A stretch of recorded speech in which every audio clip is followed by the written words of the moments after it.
Okay, and we're at the end of the first week of Come Follow Me for 2024.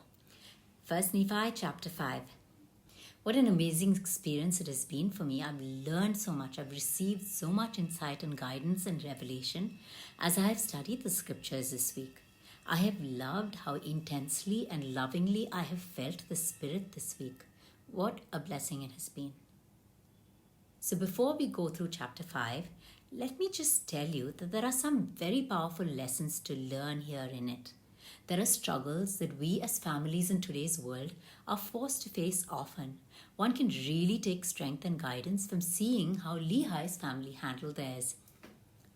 This book of Nephi is truly the story of a family very much like yours and mine, a family that because of the powerful faith of two members is comforted, protected, preserved, and delivered.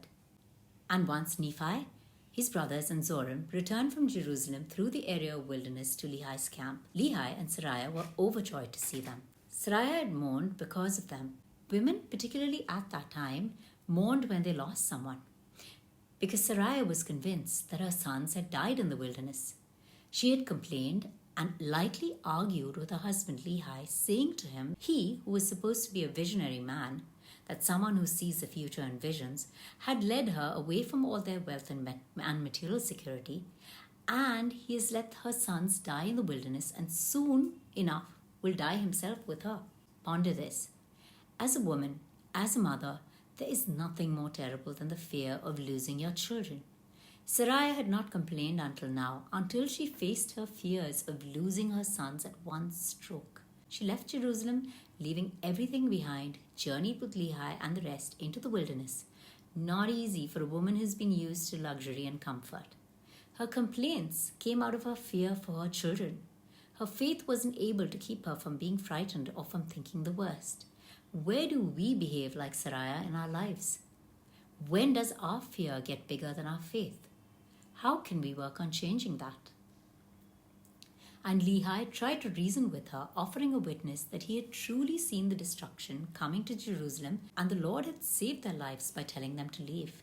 He goes on to say that it is the Lord that has given them this new land of promise and that he knows the Lord would bring his sons back home safely. Ponder this. On the other hand, we have Lehi. Even when his wife is mourning and upset, he stays convinced that the Lord won't let any harm come to his sons because he had sent them to do the Lord's work. How can we cultivate and grow our faith to be like Lehi's? How can each of us increase our capacity to hear, to feel, and to be led by Spirit ourselves in our lives? How can we be open to receiving more personal revelation? When Nephi and his brothers returned home, the parents were overjoyed and Sariah was comforted.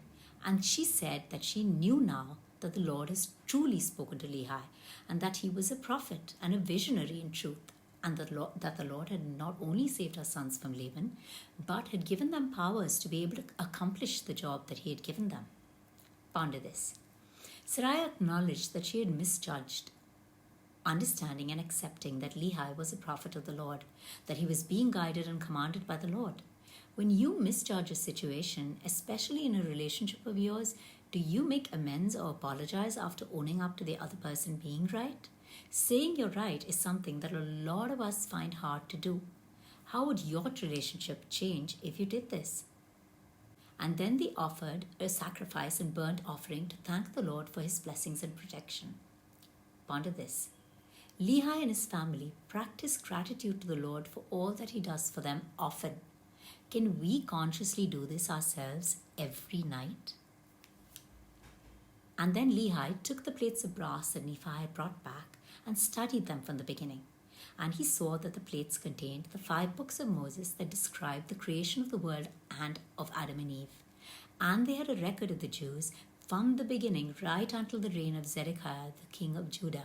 And the plates contained the prophecies of the holy prophets from the beginning right until Zedekiah's time. And Lehi found when he was studying the plates that they contained a genealogy of his family tree, showing that he was a descendant of Joseph, the son of Jacob, who was sold into Egypt and was saved by the Lord so that he could save his father Jacob and his family from dying because of the famine, and that the Lord led Jacob and his family out of Egypt.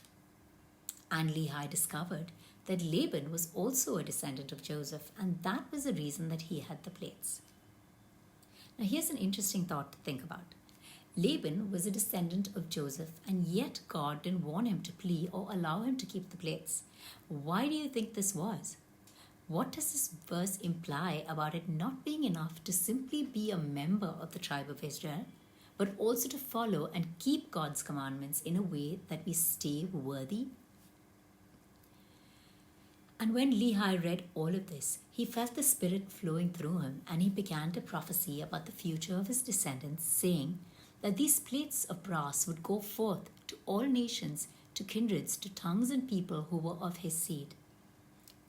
Ponder this. I love this. It gives me goosebumps when I think of it, and the testimony of Moroni in the beginning of the Book of Mormon echoes this. How could they know how many nations and languages this plate would eventually spread to? And he said that the plates would never be destroyed and they would always stay shining and clear. And Lehi had kept all the commandments of the Lord and faithfully followed him.